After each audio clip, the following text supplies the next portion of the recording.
High, Khairul Islam. হয়তো title দেখে বুঝতেই পারছেন যে কি বিষয়ে আজ কথা বলবো। ফার্স্ট অফ অল বলে রাখি যে আমি গতকাল কয়েকটা হিন্দু মন্দির পরিদর্শনে গিয়েছিলাম। সেটা নিয়ে বিভিন্ন ধরনের বিভিন্ন লোক আমাকে কমেন্টে বলছে যে আমি ইসলাম বিরোধী হয়ে গেছি, আমি নাস্তিক হয়ে গেছি, আমি এটা হয়ে গেছি, সেটা হয়ে গেছি। আসলে গতকাল আমি যে মন্দিরটাতে গিয়েছিলাম ওটা হচ্ছে আমার এক ছোট ভাইদের মন্দির। পাশাপাশি আমি আরও কয়েকটা মন্দিরে গিয়েছিলাম। তো মন্দিরে যাওয়ার উদ্দেশ্যটা এরকম ছিল যে আহ, ওরা আমাকে দাওয়াত দিয়েছিল যে ভাই আপনি আসেন। তো আমি সেখানে যাই। সেখানে যাওয়ার কারণে এমনটা নয় যে সেখানে যে আমি আহ, তাদের পুজো করতেছে সেই পুজোর প্রসাদ খাচ্ছি বা তাদের পূজায় সাহায্য করছি, এমনটা না। জাস্ট একজন ইনভাইট করেছে, আমি তার ইনভাইটে গিয়েছি এবং তাদের সাথে কিছু ছবি তুলে ফেসবুকে আপলোড দিই, যেটা নিয়ে আপনাদের অনেকের অনেক ধরনের কথা শুনলাম আর কি। তো সেই বিষয়ে আর কি একটু কথা বলতে চাই, জাস্ট একটা মিনিট।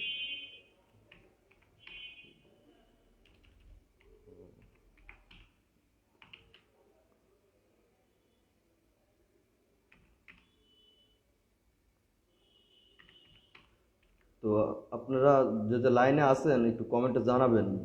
অবশ্যই কমেন্ট করবেন। আহ, শোনা যায়, ঈশা ইসলামের মধ্যে শোনা যায়। গতকাল মন্দিরে যত আমার কি কি অপরাধ হয়েছে, কি কি ভুল হয়েছে, সেই বিষয়গুলো আমি চাচ্ছি এখন। কালকে যারা বলেছেন যে আমার ভুল হয়েছে সেই বিষয়গুলো এখন এখানে আমি বলেছিলাম যে রাত 8টা আমি লাইভে আসবো। এখন লাইভে এসে আপনারা বলেন, আপনাদের প্রত্যেকটা কথার আমি উত্তর দিব এখন।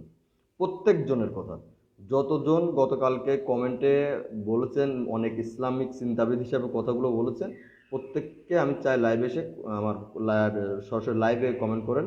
আর প্রোফাইলে কমেন্ট না করে আমার ওই পেজের এই লাইভটাতে কমেন্ট করেন, আপনাদের প্রত্যেকের প্রতিটা কথার উত্তর আমি দিব। ঠিক আছে?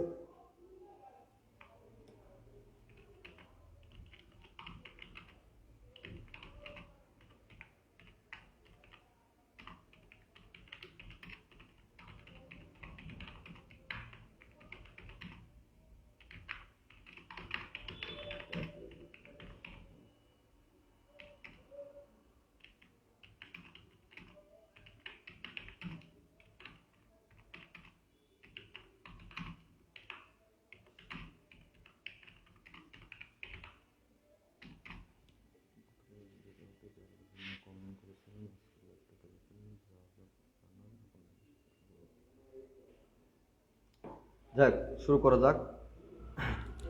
আচ্ছা, হিন্দুদের মণ্ডপে যাওয়ার জন্য আমি আমার ইসিতে যাই, যে প্রোফাইলটাতে একটু ঢুকে আর চেক দেওয়া বলি যে কোন ধরনের কমেন্টগুলো কে কে করেছিলেন। আপনাদের সবাইকে আমি কাউকে অপমান করছি না, জাস্ট যে যে ধরনের কথা বলেছিলেন আমি সেটা বলছি আর কি।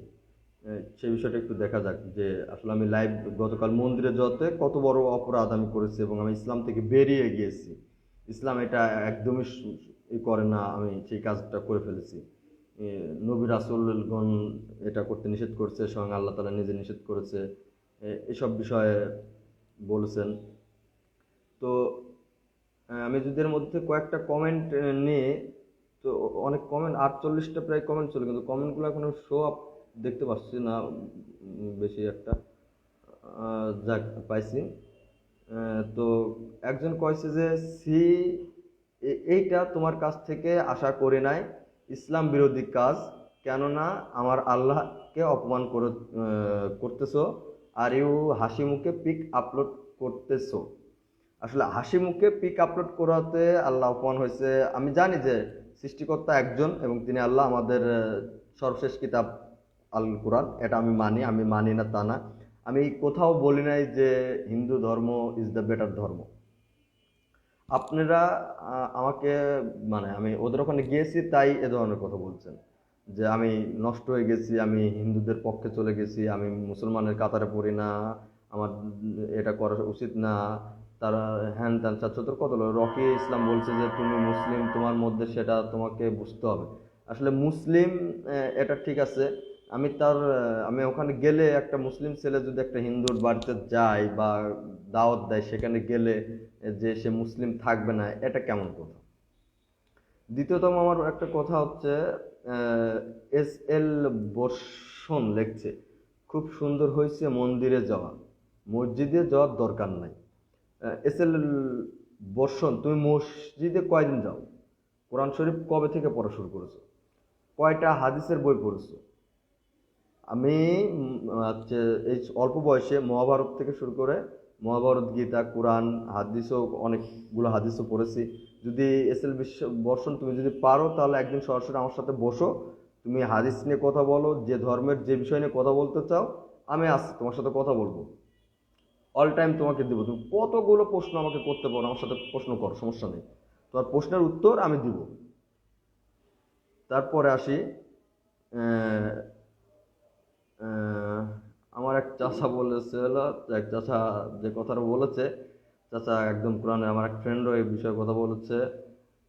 তারপরে রান্না নামে একজন বলেছে, ভাই বাপের সব কাজ বুঝিয়ে কি লিডার হইলে যে বাপ এখনো কাজ করে, বাপকে দেখ আগে, তারপর অন্য কিছু কর। রানা, আমি কি করছি, কি কাজ করছি কিনা, না আমার বাপ কি করছে কিনা, সেটা তুই বাইরে থেকে কি বুঝবি? বাসায় এসে দেখ আমি কি করছি। তুই এত ভালো কাজ করতেছিস, ভালো তো হলো, তোর বাপ কাজ কেন করছে এখন? তুই সরকারি চাকরিজীবী, 8-10 লাখ টাকা দিয়ে সরকারি ঘুষ দিয়ে চাকরি নেওয়া তো আমাদের দ্বারা সম্ভব না, আমরা সেটা করিও না। 10 লাখ টাকা ঘুষ দিয়ে চাকরি নেওয়ার মতো ক্যাপাসিটি আমাদের নেই, আমরা সেটা করি না। টাকা থাকলে চাকরি হয়, ঘুষ দিলে চাকরি হয়, কিন্তু ঘুষ বাদে চাকরিটা নিয়ে একদিন দেখিস কতটা পরিশ্রম হয়। বা কোনো দিন তুই যদি এত যোগ্যতা হয়ে থাকিস, তো একদিন কোনো কোম্পানিতে যে একটা ভাইবা দিয়ে দেখিস, ভাইবাতে টিকতে পারিস কিনা, বা একটা যে কোনো কোম্পানির ভাইবা দিয়ে টিকিস। সরকারি চাকরিজীবীর যা হয় অধিকাংশই তো টাকার বিনিময়ে, মানে মেধার কোনো কাজে লাগে না। কতটা মেধা আছে তোমাদের সেটা আমরা জানি। সরকারি চাকরিজীবী একমাত্র BCS ক্যাডার বাদ যে চাকরিগুলো হয়, অধিকাংশ টাকার বিনিময়ে হয়। টাকার বিনিময়ে চাকরিগুলো পেয়ে যাওয়ার পর, চাকরিগুলো পেয়ে যাওয়ার পরে তোমাদের মুখ থেকে বড় বড় অনেক কথা শুনতে হয়। তুমি একজন সোল্ডার, বাংলাদেশ সেনাবাহিনীতে আছো, তোমাকে সম্মান করে তুমি সেইভাবে কথাটা বললে খুশি হতাম। এইবার আসি, এবিস সালাম, আমার ছোট ভাই, আমার কলেজের, ইসলাম বহির্ভূত কাজ, এটা নিয়ে যুক্ত তর্ক করে কোনো লাভ নেই। আহ, আমার সদ্যীয় স্যার বলছে, মুসলমানের ছেলে মেয়ে পূজা মণ্ডপে গেলে শিরক কাজের সহযোগী হিসাবে সেও কাফের হবে, তাই এ জাতীয় কাজ অবশ্যই দূরে থাকতে হবে। আর পূজার কাজে অসুবিধা করা বা অন্য ধর্মের কাজে ডিস্টার্ব করা অপরাধ। পিক দেয়া কোনো গর্বের কাজ করা নয়, বরং আরও অপরাধ করেছো।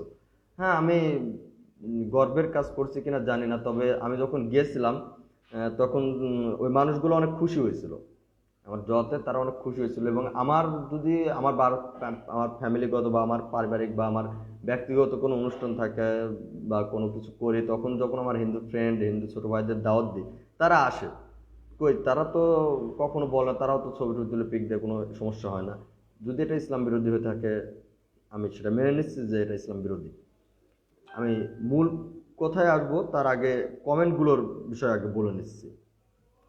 তারপরে একজন বলেছে, উম্মেদ মাহমুদ রাজিউল, এই কাজটা একদমই ঠিক হয়নি, কারণ তুমি মুসলিম হয়ে মূর্তি দেখতে গেছো, বরং তুমি অন্য মুসলমান ভাইকে মূর্তি দেখানো নিষেধ নিষেধাজ্ঞা জানাবে, তা না তুমি তাদের উৎসব করছো। আমাদের উৎসবগুলো তো কখনোই তারা আসতে দেখেছো না, তারা আসে না, তারা শুভেচ্ছা জানায়, তাহলে কেন আমরা করব? যেখানে আল্লাহ পাক নিজে মূর্তি পূজা থেকে দূরে থাকতে বলেছে, সেখানে তাদের ভিতরে আমরা কেন যাব? হ্যাঁ, আসলে এটা কথা, তুমি অনেক বড় একটা পোস্ট কমেন্ট করছো, মূর্তি দেখা, মূর্তি পূজা, এটা ইসলাম সমর্থন করে না। হ্যাঁ, আমি জানি মূর্তি এটা ইসলাম করে না। এবং হিন্দু ধর্ম যত সম্ভব অগ্নিবেদে লেখা আছে যে আমার কোনো প্রতিমূর্তি নেই, তোমরা কোনো করো না, পূজা করো না, এটা হিন্দু ধর্মের অগ্নিবেদে আছে। আমি যদি ভুল বলে থাকি তো লাইভটা যারা শুনছেন তারা হচ্ছে বড় কোনো ইমাম সাহেব বা কোনো পুরোহিতের কাছ থেকে শুনে নেন। এটা হিন্দু ধর্ম আছে, কিন্তু তারা একটা উৎসব আকারে এটা পালন করছে, তো সেই উৎসব অনুযায়ী আমি সেখানে গিয়েছি জাস্ট এটাই ছিল এখানে। তাদের মানে এটা উল্লেখ আছে যে এটা আমি সঠিকভাবে আমার ভালোভাবে মনে আছে যে প্রতিমার জন্য বা দুর্গাকে উৎসর্গ করে যদি কোনো কিছু তৈরি করা হয় সেটা খাওয়া যাবে না, সেটা খাওয়া যাবে না। তারপর আসি আমার এক জাকির ভাই বলছে এটা আপনি কি করলেন ভাই, ওর কথা মতো মনে হচ্ছে যে আমি দু চারটা মার্ডার খুন টুন করে ফেলছি, রেপ টেপ করে ফেলছি, সে পর্যায়ের একটা কথা। তারপরে আরো অনেকেই অনেক ধরনের কমেন্ট করছে। যাই হোক আসে মূল কথায়, আমি হিন্দু পূজা মণ্ডপে গিয়েছি, এটাতে আমি অনেক বড় অপরাধ করে ফেলেছি ভাই। যে কয়জন লোক কমেন্ট করেছো তার কয়টা বাড়ির লোক ইসলামের প্রথম মানে ইসলামের প্রথম কথা হচ্ছে নামাজ পড়তে হবে। তুমি মদ খাও সমস্যা নাই, নামাজ পড়ো, গাঁজা খাও সমস্যা নাই, নামাজ পড়ো, নামাজ আগাস, নামাজ পড়লে সব সমস্যার সমাধান হয়ে যাবে, আস্তে আস্তে তুমি সব কিছু ছেড়ে দিবে। যেখানে এখানে যে কটা লোক কমেন্ট করেছে বা আমাকে যে কটা লোক হেয় প্রতিপন্নভাবে কথা বলেছো তাদের মধ্যে কতজন আসবো, একমাত্র মারুফ চাচা এবং আমার সদ্যীয় স্যার এরা ব্যতীত, সদ্যীয় নজরুল স্যার ব্যতীত কয়জন লোক নিয়মিত নামাজ পড়া আমার জানার মতো ভাই? যারা কমেন্ট করেছো, ইসলাম সর্বপ্রথম, ইসলাম সব থেকে তারপরে নামাজের পরে মনে হয় সব থেকে বেশি গুরুত্ব দিচ্ছে পর্দা, পর্দা করা। ভাই কয়জন লোক, তোমার ফ্যামিলির কয়টা লোক পর্দা করে এটা বলতে পারো? আমি মন্দিরে গেছি এই জন্য আমি ইসলাম থেকে বেরিয়ে গেছি, আর তোমার বউ, তোমার বউরে নিয়ে তুমি ফেসবুকে ছবি আপলোড দিচ্ছ বিনা পর্দায়, তোমার বউ বিনা পর্দায়, তোমার বউরে নিয়ে তুমি মার্কেটে ঘুরায় বেড়াচ্ছ, তোমার বউর ফিগার সারা আলোকের দেখায় বেড়াচ্ছ, এতে সমস্যা হচ্ছে না? ছেলের ধন কাইটে হচ্ছে, সরি মানে ছেলে শূন্যতে খাতনাতে তুমি বক্স বাজায়া হিজরা নিয়ে এসে ড্যান্স করাচ্ছ, এটাতে সমস্যা হচ্ছে না? এটা ইসলাম, ইসলাম এটা অনুমতি দিয়েছে? ও এইটা করলে জাহেজ, কারণ তুমি তো মুসলমান, তুমি যে ছোটবেলায় তোমার কাইটে দিছে, ছোটবেলায় তোমার তো যে ওইটা কাইটে দিয়েছে, কাইটে দেওয়াতে তুমি মুসলমান হয়ে গেছে, এখন তুমি যা করবা সব জায়েজ আছে। কিন্তু তুমি হিন্দু বাড়িতে যাইতে পারবা না, খ্রিস্টানের সাথে তুমি কথা বলতে পারবা না, কারণ তুমি তো ইসলাম, তুমি তো মুসলমান। তুমি নিজের বাড়িতে তো ধন কাইটে তুমি হচ্ছে বক্স বাজায় আনন্দ করতে পারবো সারা এলাকার লোকের ঘুম আরাম করে, সেটাতে সমস্যা নাই। আর একটা ছেলে হচ্ছে পূজা মণ্ডপে গেছে, তার দাওয়াত আছে, সে মণ্ডপে গেছে, সেখানে তাদের সাথে একটা ছবি তুলেছে, এটাতে সমস্যা হয়ে গেছে এত? তোমার বউরে তোমার হচ্ছে তুমি তোমার নিজের বউরে হচ্ছে পর্দা করাইতে পারো না, আর তুমি আসো মানুষের জ্ঞান দিতে? তুমি নিজের বউরেকে কোনদিন পর্দা করাইতে পারছো? তোমার ছাড়া তোমার বউ বাজার বাজার শপিং করে বেড়াই, নিজের পরিবারকে কোনোদিন পর্দা করাইছো? হ্যাঁ আমি মানছি আমার পরিবারও আমি পর্দা করাইতে পারি নাই, আমার পরিবার ফুল পর্দাশীল না, এটা তো আমার ব্যর্থতা। কই আমি তো আরেকজনকে বলতে চাচ্ছি না। তুমি নিজের পরিবারকে নিজে আটকে রাখতে, তুমি নিজে ইসলাম তোমাকে নিজে যেগুলো করতে বলছো তুমি নিজে সেগুলো করতে পারছো না আজ পর্যন্ত, আর তুমি ইসলাম নিয়ে এত গাটাগাটে এত কথা টথা কেন ভাই? সমস্যাটা কোথায় তোমাদের? আমি তো ওখানে বলেছি যে আমি ওখানে পরিদর্শনে গিয়েছিলাম, ওদের সাথে দেখা করেছি, কথা বলছি, জাস্ট এটুকুই। এর জন্য এত কিছু কেন? সমস্যা কি? হ্যাঁ, যখন তোমার রক্তের প্রয়োজন পড়ে তখন তো কয় হিন্দুর রক্ত নেব না, এটা তো কখনো বলো না। হিন্দু হোক বৌদ্ধ খ্রিস্টান তাতে সমস্যা নেই, তোমার ব্লাডের প্রয়োজন বলতো হিন্দু মুসলিম বৌদ্ধ খ্রিস্টান যার কাছ থেকে, সুইপারের কাছ থেকে প্রয়োজন হলো রক্ত নাও, রক্ত নিয়ে নিজের জীবন বাঁচাও, কই তখন তো বলো না যে ও হিন্দু, ও মুসি, ও সুইপার, ওর কাছ থেকে রক্ত নেবো না, আমার শরীর রক্ত, ওর রক্ত আমার শরীরে নেবো না, তখন থেকে এটা বলো না? আর আমাদের উৎসবে তারা আসে না, এটা অনেকে বলছে আমাদের উৎসবে আসে না, ভাই আসে, হয়তো কিছু লোক আসে না, আমাদের উৎসবেও তারা কিছু লোক আসে, আমার পরিচিত লোক যারা আছে তারা আসে, আপনার পরিচিত যারা লোক আছে তারা আসে না। এইসব সিম্পল, এটা নিয়ে এত কথা বলার কি আছে? এটা নিয়ে এত কথা বলার কি আছে? এটা নিয়ে এত কথা বলার কিছু দেখছি না, এটা নিয়ে এত কথা বলার কি আছে? আমার সেই প্রশ্নটাই আমার বারবার ঘুরে ফিরে আসে, যে এটা নিয়ে এত কথা বলার কি আছে যে হিন্দু মন্দিরে যাওয়া যাবে না।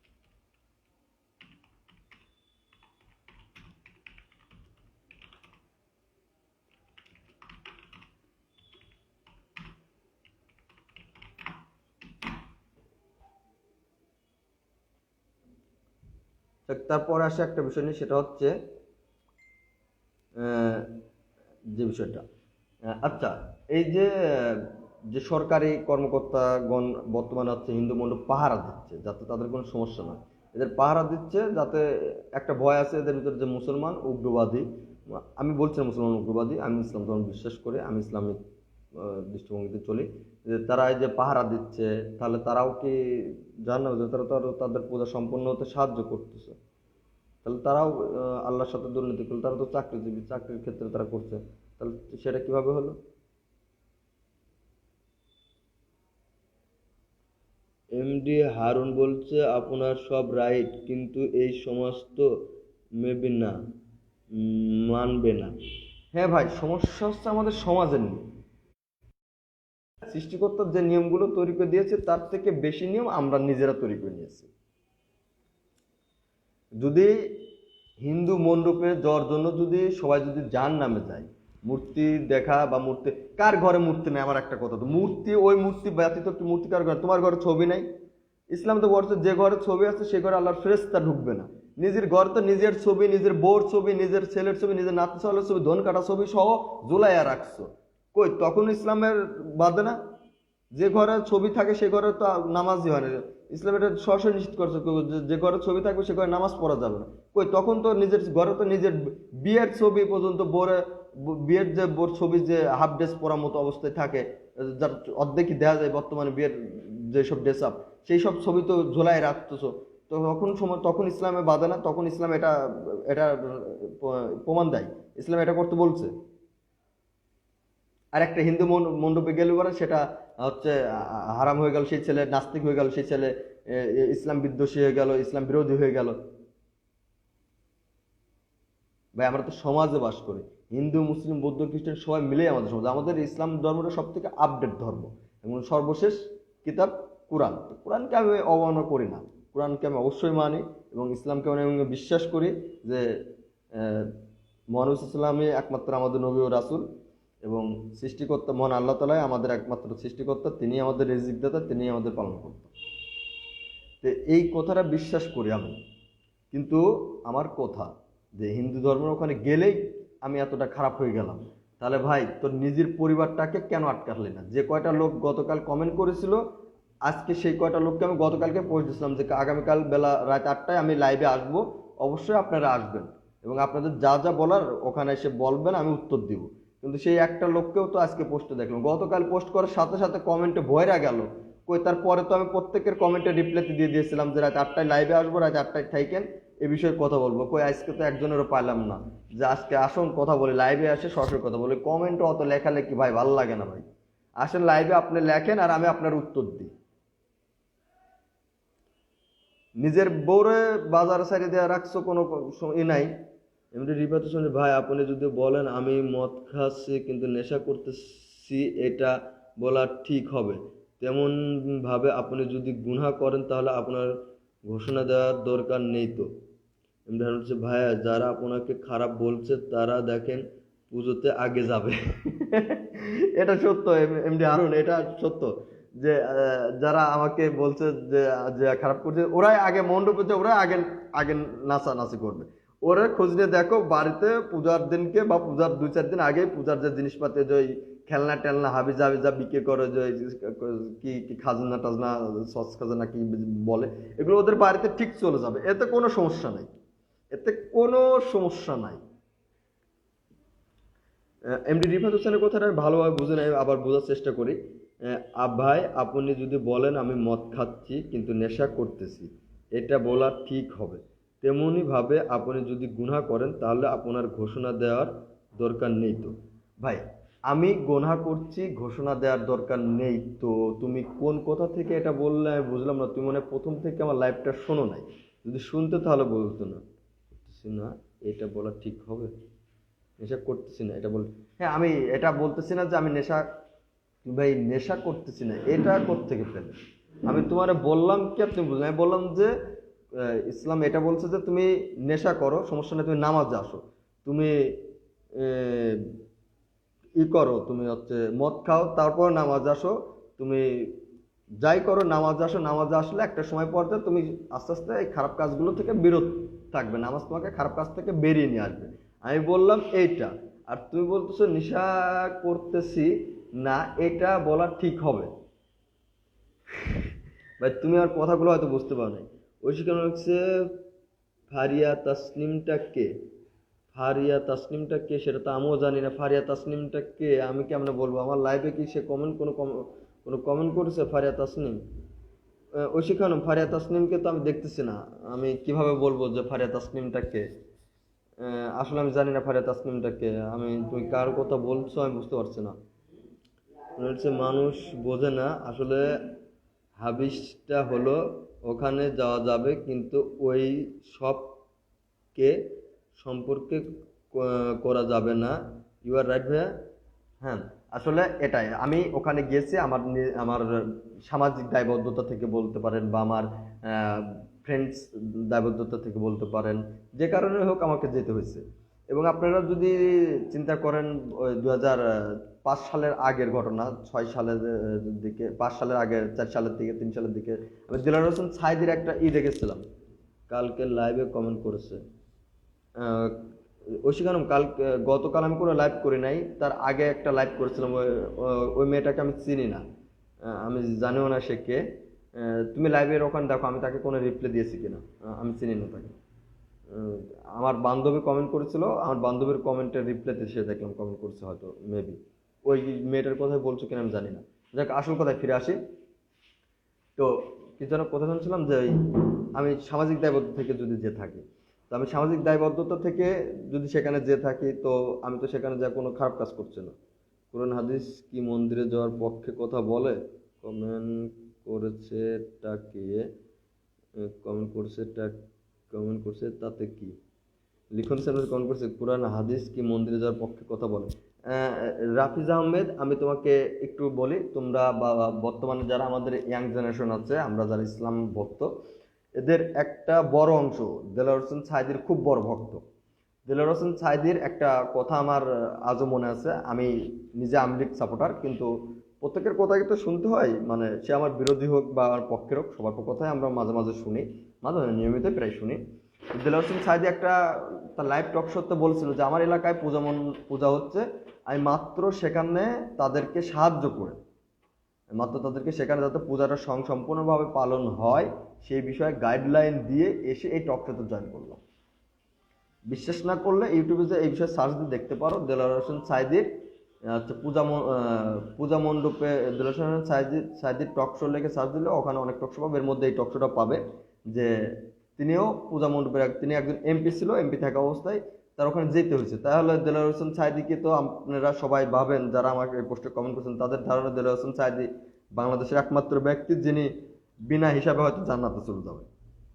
আমার পোস্টে যারা কমেন্ট করছেন তাদের মধ্যে 90% মানুষের চিন্তাধারা এরকম। তাহলে দেলোয়ার হোসেন সাঈদী তো বড় অন্যায় করেছে। আর রিফাজ আহমেদ বলছে কোরআন হাদিস কি মন্দিরে যাওয়ার পক্ষে কথা বলে? আসলে কোরআন হাদিস তো বলে পর্দা করতে হবে বাড়ির সবার। তোমার বাড়ির সবাই কি পর্দা করে? আমার প্রশ্ন রিফাজ আহমেদের কাছে, তোমার বাড়ির সবাই কি সঠিক পর্দা করে কি না, এই কথার উত্তরটা আগে দাও। আমরা কোরআন হাদিসের কথা মতো কয়জন লোক নিয়মিত চলছে বলতে পারো? আমি বলছি আমি একটা সামাজিক জায়গা থেকে, সামাজিক দায়বদ্ধতা থেকে সেখানে গিয়েছিলাম, এটাই আমার কথা ছিল। আর সেখানে যাওয়ার কারণে আমি ইসলাম বিদ্বেষী হয়ে গেলাম বা ইসলাম বিরোধী হয়ে গেলাম, এইটা কেমনে সম্ভব? কালকের লাইভে কমেন্ট করছো। তো এই ধরনের এই যে ন্যারো মাইন্ডের চিন্তা ভাবনা থেকে বেরিয়ে আসুন। একজনের একটা ফ্রেন্ড থাকতে পারে, একটা ছোট ভাই থাকতে পারে, সে এক জায়গায় যাইতে পারে, তাই বলে এই নয় যে সে হিন্দু ধর্মের হয়ে যাবে বা ইসলাম বিদ্বেষী হয়ে যাবে, এরকমটা কথা বলা ঠিক না। ঠিক আছে, আপনারা আগে নিজের পরিবার, সব থেকে আগে নিজের পরিবারকে সচেতন করুন, তারপরে অন্য পরিবারকে সচেতন করুন। এখন আমি যদি বলি যে আমাদের সমাজে মেয়েরা পর্দা করে না কেন, তারা কেন পর্দা করছেন, আরে ভাই আমার নিজের পরিবারের লোক পর্দা করেন, সেখানে আমি মানুষের পর্দা করার কথা বলতে যাবো কোন হিসাবে? আমি নিজের পরিবারে আটতে পারি না, আমি বাইরের লোকের আটতে যাব, এটা তো বলা আমার উচিত না। এটা বলা কি আমার উচিত? যেখানে ইসলাম সর্বোচ্চ গুরুত্ব দিয়েছে পর্দার, সেখানে আমাদের মুসলমান ঘরের মেয়েরা জিন্সের সেরা প্যান্ট পরে রাস্তায় রাস্তায় হাইটে বেড়াচ্ছে, তাতে সমস্যা হচ্ছে না। আর আমরা মন্দিরে গিয়েছি, দাওয়াতে ইনভাইট করছে, সেই দাওয়াতে গেছি, এতে আমাদের সমস্যা, এতে আমরা ইসলামের একদম ঘোর বিরোধী হয়ে গেলাম, ইসলামের থেকে বাইরে চলে গেলাম। ফাজলামও মারান। হাদিস কি খালি একটা হাদিসই বর্ণনা করছেন, আর একটা আদার্স হাদিস বর্ণনা করুন। ইসলামের সঠিক ইসলামের নিয়মে কয়জন চলতেছেন? তাহাজ্জুদের নামাজ কয়জন পড়েন? তাহাজ্জুদ বাদ 5 ওয়াক্ত নামাজই কয়জন পড়েন? সবথেকে খারাপ লাগছে আমার এসএল বর্ষণ লেখে, যে ছেলেটার মানে ওই ছেলেটা বলছে যে মন্দিরে যাও, সমস্যা নাই, মন্দিরে মসজিদে যাওয়ার দরকার নেই। ভাই তুই কয়দিন মসজিদে গেছিস? তুই তখন মনে হয় হাঁটা শিখেছিস কিনা সন্দেহ, তখন আমি কোরআন শরীফ পড়া শিখছি। তোর এখনো তোর ফেসবুক প্রোফাইলটা দেখলে বোঝা যায় যে তুই তোর জ্ঞান কতটুকু, তুই কোন মাইন্ডের, তুই কার সম্পর্কে কি বলতেছিস। কারোর বিষয় বলতে হলে একটু ভাবি চিন্তে বলতে হয় কথাগুলো, যে আমরা কার সম্পর্কে কি বলতেছি। হ্যাঁ, আমি অনেক বড় বাল প্ল্যানের মানুষ না, আমি খুব ছোট একটা মানুষ, কিন্তু ভাই বর্ষণ তোর থেকে তো সিনিয়র, তুই কমেন্টটা কোন ভাবে করেছিস? যে মসজিদে যাওয়ার দরকার, এমন ভাবে বলতেছিস যে আমি একদম হিন্দু হয়ে গেছি, আমি হিন্দুদের মন্দিরে যা পূজা পাঠটা করে একদম উড়াই ধুরাই ফেলছি, আর মসজিদের ধারের কাছেও আমি যাই না। কয়টা হাদিস জানো তোমরা? টাইম তো দিয়েছিলাম রাত 8টায় লাইভে এসে প্রশ্ন করার, কই দেখলাম না তো লাইভে এসে প্রশ্ন করার। হুদাই হুদাই কাল পাইছো, আর পোস্টে কমেন্ট উল্টাপাল্টা কমেন্ট করে একদম মানে বিশাল তোমরা ইসলামিক চিন্তা পেয়েছে এটা প্রমাণ করে ফেলাইছো। আজকে আসতা লাইভে এসে প্রশ্ন করতা, তোমাদের প্রশ্নের উত্তর আমি দিতাম। যত সব বিয়েতে বিয়েতে বক্স বাজায় এলাকাবাসীর লোকের গোমারাম করে ফেলা দাও, তখন সমস্যা হয় না। মুসলমানিতে সুন্নতে খাতনাতে বক্স বাজায় গ্রামবাসীর মানুষ নামাজ পর্যন্ত পড়তে পারে না। গ্রামের মা বোনেরা অনেক সময় রাত 10টার পরে নামাজ পড়তে বসে, অনেকে বাড়ির কাজ কাম সেরে সবার খাওয়া দাওয়া শেষে, তোমাদের জন্য সেটা করতে পারে না, সেটাতে সমস্যা নেই। গার্লফ্রেন্ড নিয়ে রাস্তায় রাস্তায় পিক তুলে বেড়াও, সেটাতে সমস্যা হয় না। গার্লফ্রেন্ডের সাথে ডেটিং করো, সেটাতে সমস্যা হয় না। গার্লফ্রেন্ডের সাথে রুম ডেট করো, সেটাতে সমস্যা হয় না। যত সমস্যা হয়েছে আমি মন্দিরে পরে গিয়েছি বলে, আমার মন্দিরে যাওয়াতেই যত সমস্যা হয়েছে। নিজের বাড়ির লোকের আছে পর্দা করেন, সেটাতে কোনো সমস্যা হয় না। যার কারণে আপনি ইসলাম বিদ্বেষী হননি, কিন্তু আপনার আমলটা খারাপ হয়েছে, আপনি তওবা করলে ভালো হতো। ভাই আমি প্রথমেই বলেছি এই বিষয়টাতে, আমি প্রথমে বলেছি যে আমি ওখানে গিয়েছি, আমার দাওয়াত ছিল। এখন তোমাকে যদি দাওয়াত দেওয়া হয়, এখন তোমার ধরো তোমার সাথে তোমার একটা ভালো পরিচিত ভালো ছোট ভাই আছে বা বড় ভাই আছে, যে দাওয়াত দিয়েছে যে ভাই আপনি আসেন, তো সেখানে গেলে তুমি গেছো, কিন্তু তুমি তো তাদেরকে কোনো মানে ওই পূজাতে তো কোনো সাহায্য করতো না, বা প্রতিমার উদ্দেশ্যে উৎসর্গ করা কোনো খাবার তো তুমি খাচ্ছ না। একমাত্র সব থেকে বড় কঠোরভাবে নিষিদ্ধ করা আছে, প্রতিমাকে উৎসর্গ করা কোনো খাবার কোনো মুসলমান খাইতে পারবে না। কোনো দেব দেবী কোনো কোনো খাবার।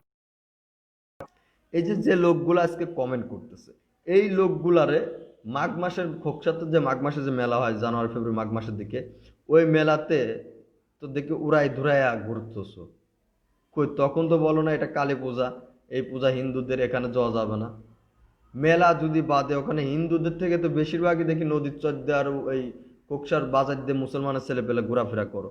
কই তখন তো সমস্যা হয় না, তখন একবারও কে হচ্ছে ওই প্রতিমা তোমাদের চোখে পড়ে না, ওইটাতে অপরাধ হয় না, ওইটাতে ইসলামের ক্ষতি হয় না। যত ক্ষতি হয়েছে আমার জোয়াতে, যত ক্ষতি আমার জোয়াতে হয়েছে, কে বুকে হাত দিয়ে বলতে পারো যে যে কালীবাড়িতে খোকসা কালীবাড়ি যে মেলা হয়, মেলাতে তোমরা যাও নাই কোনো সময়? কে বুকে হাত দিয়ে বলতে পারো? বলো, বলার ক্ষমতা আছে? তখন তো গার্লফ্রেন্ড বউ বাচ্চা ছল মিয়া সবাইকে নিয়ে সার্কাস খেলা টেলা দেখে এটাকে একদম অস্থির ডাকায় এলাই দাও। আর হচ্ছে আমি পূজা মণ্ডপে পরিদর্শনে গেছি, এটাতে সমস্যা। ভাই স্বাভাবিক চিন্তাধারায় আসুন। কাউকে কিছু বলার আগে নিজে আগে সেই বিষয়টা সচেতন হন, নিজের পরিবারকে সেই বিষয়ে সচেতন করুন, তারপর অন্যকে বোঝান। আমাকে বোঝাচ্ছেন এই জন্য আমি কষ্ট পাই নাই, বা আপনারা কমেন্ট করছেন, কমেন্ট করতেই পারেন, আমার পোস্টে কমেন্ট করতেই পারেন, সেটা ঠিক আছে। কিন্তু কিছু কমেন্ট যে আমি বিশেষ করে এসেল বিষয়টা কমেন্টটা, যে মসজিদে যাওয়ার দরকার, ও এমনভাবে বলতেছে যে আমি জীবনে মসজিদেই যাই না, আমি জীবনে নামাজ কালামই পড়ি না। ফাজলামের একটা লিমিট থাকে। কথা বলার আগে একটু হিসাব করে কথা বলতে হয়। উল্টাপাল্টা কথা বলা সব জায়গায় উচিত না। মন্দিরে গেলে একজন হচ্ছে খারাপ হয়ে যায় না।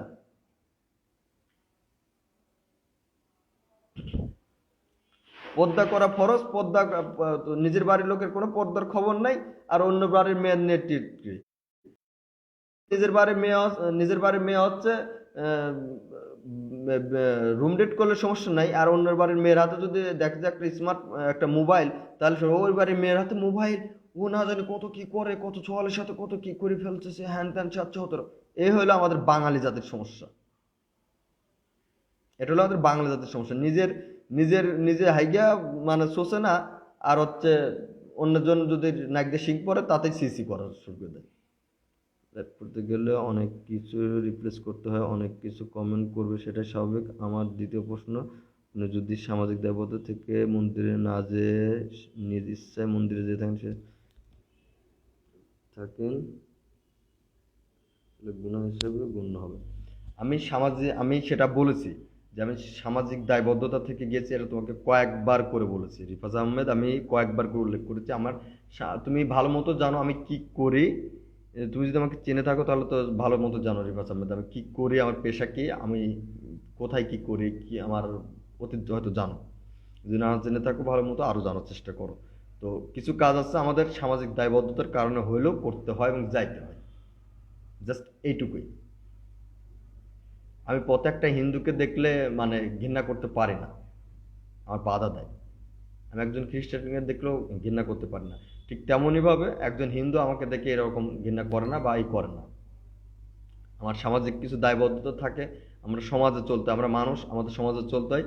সমাজের কিছু দায়বদ্ধতার কারণে আমাদের সমাজের কিছু নিয়ম মেনে চলতে হয়। হ্যাঁ, ওখানে যাওয়ার জন্য আমার যদি পাপ হয়ে থাকে, আমার গুনাহ হয়ে থাকলে তার জন্য আমি ক্ষমা প্রার্থী, আমি মেনে নিচ্ছি আমি ক্ষমা প্রার্থী। তাই বলে এটা না যে আমি ইসলাম বিদ্বেষী হয়ে যাবো। আমার খারাপ লাগছে ওই সময় যে যখন আমাকে বলা হচ্ছে তুমি যাওয়ার কারণেই তুমি একদম খারাপ হয়ে গেছো হ্যান ত্যান। তাহলে যে সরকারের লাখ লাখ কর্মচারী, এই যে সরকারের হাজার হাজার লাখ লাখ কর্মচারী এই যে এগুলো পরিদর্শন করতেছে, এগুলো দেখভাল করতেছে, তাহলে এরা সবাই জাহান্নামে যাবে। এরা তো সরকারের নির্দেশে যাচ্ছে, তাহলে সরকারও জাহান্নামে চলে যাবে। উত্তর দাও ভাই। সরকারের যে কর্মকর্তাগুলো আজকে এই কাজে যে নিযুক্ত রয়েছে, তাহলে তারাও জাহান্নামে চলে যাবে। এত সরকারের কাছ থেকে হচ্ছে পারমিটেড নিয়ে সরকার এদেরকে পারমিশন দিয়েছে এই কাজগুলো করার জন্য, এই কাজগুলো করতে হবে, তাহলে তারাও কি জাহান্নামে চলে যাবে?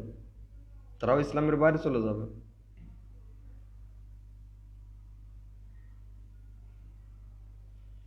ভাই যেটাই বলেন, যাই করেন, সব কিছু বলা বা করার আগে একটু হিসাব কিতাব করে বলা বা কওয়া ভালো।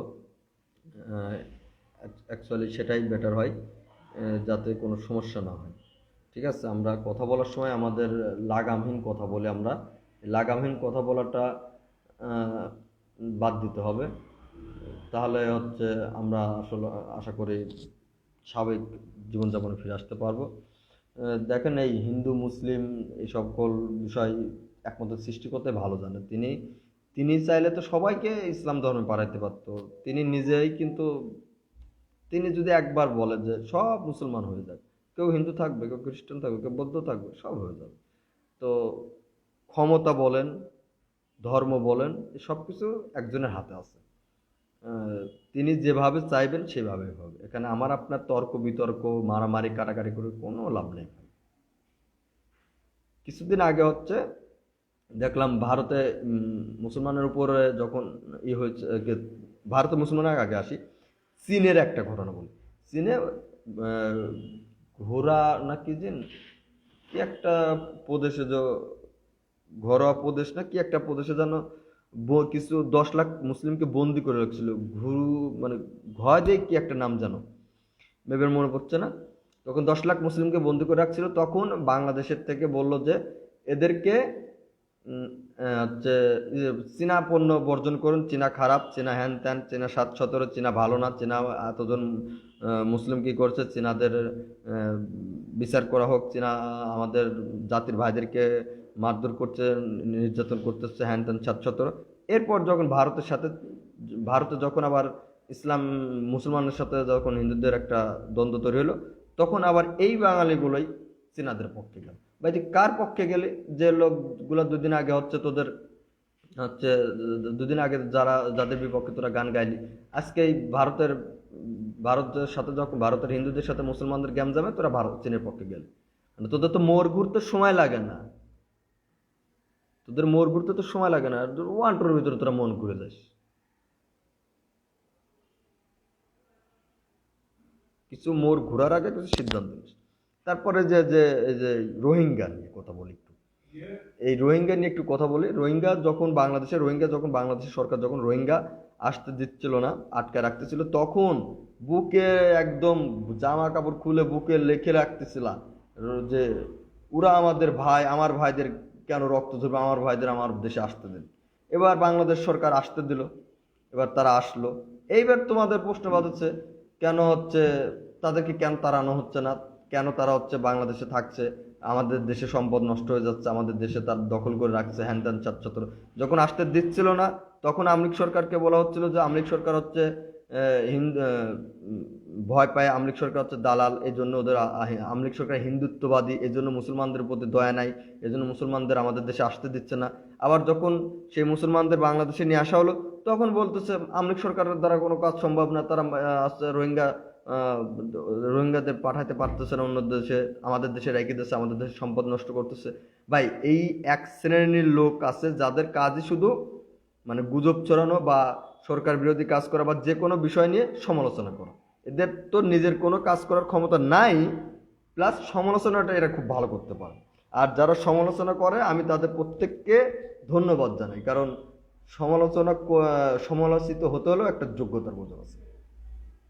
কেউ বিনা যোগ্যতায় সমালোচিত হয় না, কেউ বিনা যোগ্যতায় কেউই সমালোচিত না, সমালোচিত হতেও যোগ্যতার বোঝা। কারণ যারা হচ্ছে মানে রোহিঙ্গা ঢুকতে না দেওয়ার কারণে একসময় সরকার বিরোধী, এখন ঢুকেছে রোহিঙ্গাদের আশ্রয় দিয়েছে, এই জন্য সরকার বিরোধী।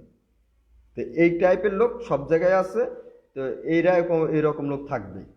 তো আর মূল কথা ছিল যে মন্দির পরিদর্শনে যে আমি বড় একটা ভুল করে ফেলেছি, তো আমার এই ভুলটা যেমন আমি করে ফেলেছি, তো আপনারা আপনাদের পরিবারকে ঠিক রাখেন।